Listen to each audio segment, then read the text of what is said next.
परम आदरणीय प्राचार्य सर, उप प्राचार्य सर, विद्वान साथियों एवं प्यारे बच्चों, आज हम, जैसा आपको विदित है कि आज हम भारत की दो महान विभूतियाँ मोहनदास करमचंद गांधी एवं लाल बहादुर शास्त्री जी की जयंती मनाने के लिए यहाँ एकत्र हुए हैं।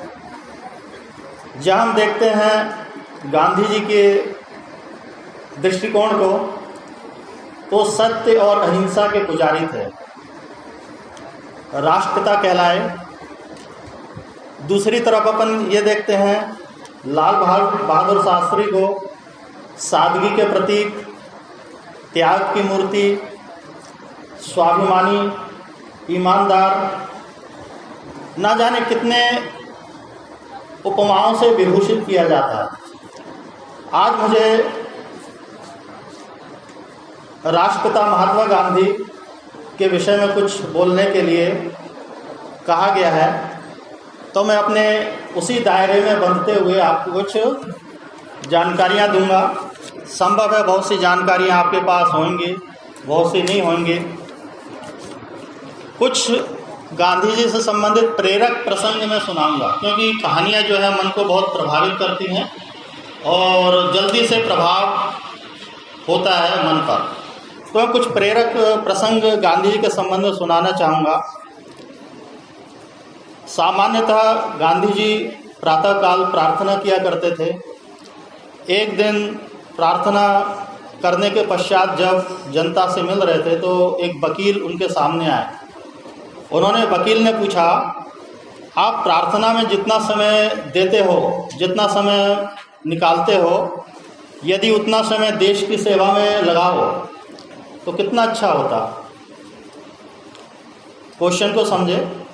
वकील ने कहा कि आप जितना समय प्रार्थना में लगाते हो, यदि देश की सेवा में लगाओ तो कितना हित होगा।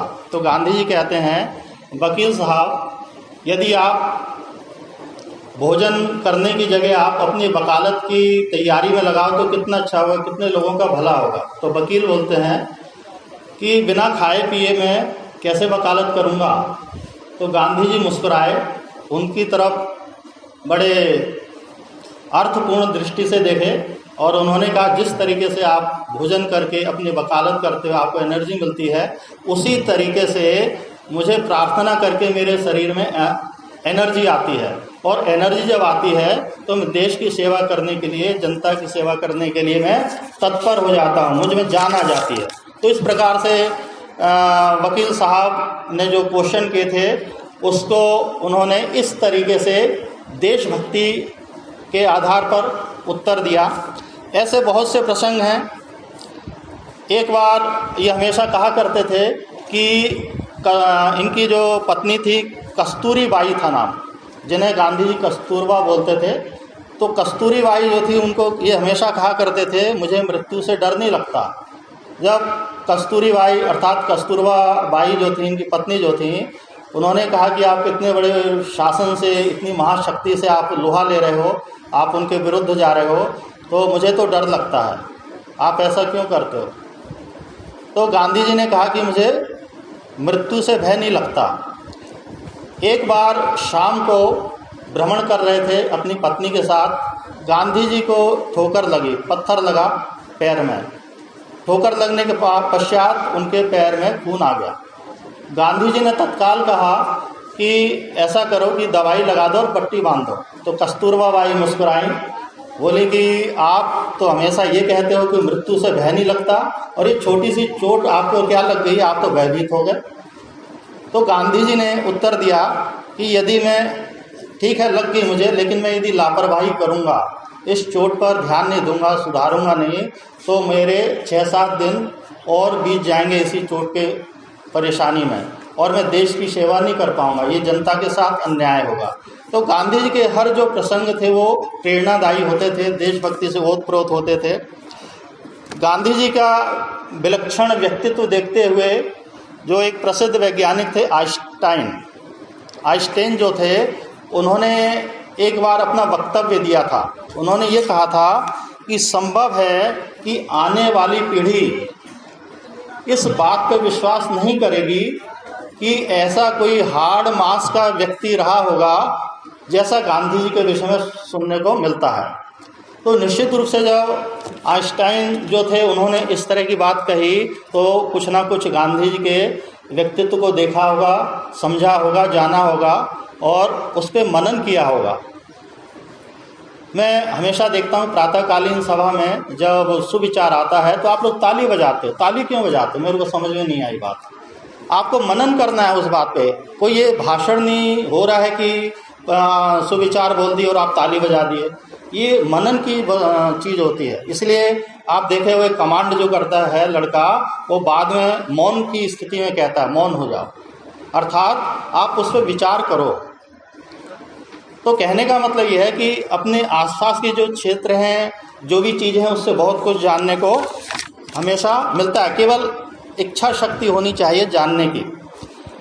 बात उस समय की है जब देश का विभाजन हो रहा था, चारों तरफ सांप्रदायिक दंगे हो रहे थे, हिंदू मुस्लिम दंगे हो रहे थे, और जो इसका लाभ उठाना चाहते थे और हिंसा को बढ़ावा देना चाहते थे, उन्होंने और आग में घी का काम किया। अब गांधी जी परेशान हो गए। गांधी जी परेशान हुए कि ये तो हम आपस में लड़ते रहेंगे, ऐसा कैसे चलेगा। तो गांधी जी ने आमरण अनशन किया। आपको मालूम होगा गांधी जी हमेशा हिंसा की कभी बात नहीं करते थे। अहिंसा के कदम पे चलते हुए अपने उद्देश्य को प्राप्त करने, अपने उद्देश्य में सफलता प्राप्त करने के लिए ये तत्पर रहते थे। तो गांधी जी ने देखा हिंदू मुस्लिम लड़ रहे हैं, तो ये तो बड़ी खराब बात है, भाई भाई लड़ रहे हैं आपस में। तो उन्होंने आमरण अनशन किया और अनशन बड़ी मुश्किल से टूटा। जब उन्होंने देखा कि हाँ बस शांति है, करीब ये समझो 121 घंटे उन्होंने बिना पानी पिए, बिना खाए पिए रहे। उनका शरीर, वैसी आयु अधिक हो रही थी, वृद्धावस्था थी, शरीर कमज़ोर हो गया। बिना खाए पिए, पानी पिए शरीर कमज़ोर हो गया। जब अनशन को तोड़ा तो गांधी जी चरखा लेके बैठ गए, चरखा चलाना शुरू कर दिए। डॉक्टर बोले ये क्या कर रहे हो? बोले कि मैंने आज से अन्न खाना शुरू किया हूँ, तो मेरी ईमानदारी इसी में है कि अब मैं अपना कर्तव्य निभाऊं।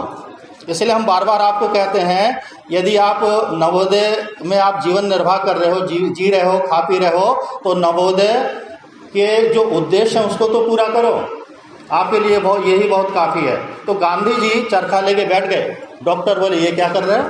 बोले कि नहीं, मैंने यदि अन्न खाना शुरू किया है तो अन्न का मैं अब ऋण एक प्रकार से चुकाना है। मुझे देश का अन्न है, देश का ऋण चुकाना है। तो इस प्रकार से उन्होंने, इनके छोटे छोटे जो बातें थी वो, उनसे हमको बहुत कुछ सीखने को मिलता है। वर्तमान गांधी जी को देखें, सत्य, अहिंसा, निरपेक्षता, मतलब ये समझो कि किसी के साथ अन्याय ना हो, ये गांधी जी के सिद्धांत थे। और वर्तमान में हम देखते हैं कि भारत सरकार जो है, भारत सरकार विशेषकर अपन कहें श्री नरेंद्र मोदी जी एक सम्मेलन में गए थे। वहाँ पर रशिया के राष्ट्रपति पुतिन भी थे। तो जब इनकी आपसी चर्चा हुई तो नरेंद्र मोदी जी जो थे उन्होंने कहा कि आप युद्ध करके गलत कर रहे हो, इससे पूरे ये रशिया की हानि होगी, यूक्रेन की हानि होगी, साथ ही पूरे विश्व की हानि होगी, तो आप ये गलत कर रहे हो। इतनी बात कहने वाला महाशक्ति को बहुत बड़े हृदय का होता है ऐसा व्यक्ति, मामूली बात नहीं है। रशिया एक ऐसा देश रहा है प्राचीन काल से जो भारत से मैत्रीपूर्ण संबंध रखा है रशिया ने। और आप समझो यदि रशिया नहीं होता तो कश्मीर हमारे पास नहीं होता। मैं बता रहा, संयुक्त राष्ट्र संघ में वीटो पावर होता है, 5 सदस्य होते हैं जिसमें वीटो पावर रशिया को मिला था, ठीक है ना। चीन है, यूएसए है, ऐसे करके इंग्लैंड है, जर्मनी, इनको वीटो पावर है। वीटो पावर की विशेषता क्या है कि यदि कोई अंतर्राष्ट्रीय मुद्दा है और उस मुद्दे में एक भी सदस्य सहमत नहीं है तो वो निर्णय नहीं हो पाएगा। तो कश्मीर के मुद्दे पर 4 सदस्य सहमत हैं कि ये पाकिस्तान का अंग है, लेकिन रशिया एक अकेला देश रहा जिसने इनकार किया, बोले पाकिस्तान का अंग नहीं, भारत का है। वहीं पर मामला कैंसिल। जिस दिन रशिया बोल देता ये पाकिस्तान का अंग है, 1 सेकेंड में कश्मीर पाकिस्तान में चला जाता। तो रशिया को ये उत्तर देना नरेंद्र मोदी जी के माध्यम से कि आप गलत कर रहे हो, युद्ध नहीं करना है आपको। तो आप ये देखो अंतर्राष्ट्रीय कूटनीति कैसी थी कि रशिया पुतिन ने ये माना, ये कहा कि ठीक है हम जो भी कदम उठाएंगे आपको बताते रहेंगे। आप समझो इतना विश्व का जो शक्तिशाली देश झुक गया भारत के सामने। तो एक कॉन्फिडेंस होना चाहिए, यदि आप में कॉन्फिडेंस नहीं है तो सब कुछ बेकार है। तो इतना शक्तिशाली महाशक्तिशाली देश भारत के सामने झुका और कहा कि हम जो भी कदम उठाएंगे आपको सूचना देते रहेंगे। ये मामूली बात नहीं है इंटरनेशनल लेवल पे ये बात करना किसी रशिया के राष्ट्रपति के लिए। तो इस प्रकार से कहने का मतलब ये है कि भारत आज भी शांति की नीति अपनाता है। अच्छा, यहाँ एक और घटना घटी कि नरेंद्र मोदी ने यूक्रेन और रशिया दोनों को धन्यवाद दिया। वो इसलिए कि यूक्रेन में जो भारतीय छात्राएं जो पढ़ रहे थे, मेडिकल की विशेषकर पढ़ाई होती है वहाँ पर, तो उनको लाने के लिए रशिया और यूक्रेन ने युद्ध को रोका। नरेंद्र मोदी ने कहा कि भाई हमारे जो नागरिक हैं वो आ रहे हैं और यदि बम वर्षा होगी तो वो तो मर जाएंगे।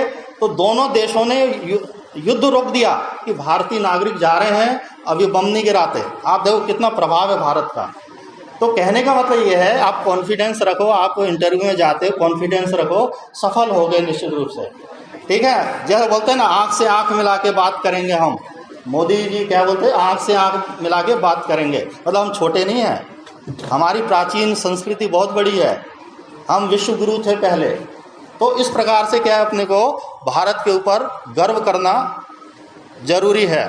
तो इस प्रकार से मैं अपनी बात को यहीं विराम दूंगा, क्योंकि इतने बड़े जो विचारक हुए, एक दर्शन हुआ। गांधी जी कोई व्यक्ति नहीं थे, विचारधारा थी, दर्शन था। तो अपन धीमे धीमे इनकी कुछ कुछ बातों को अपनाएं, और इतना ही मैं आशा और उम्मीद करता हूं कि आप ऐसा अवश्य करेंगे। धन्यवाद। जय हिंद, जय भारत।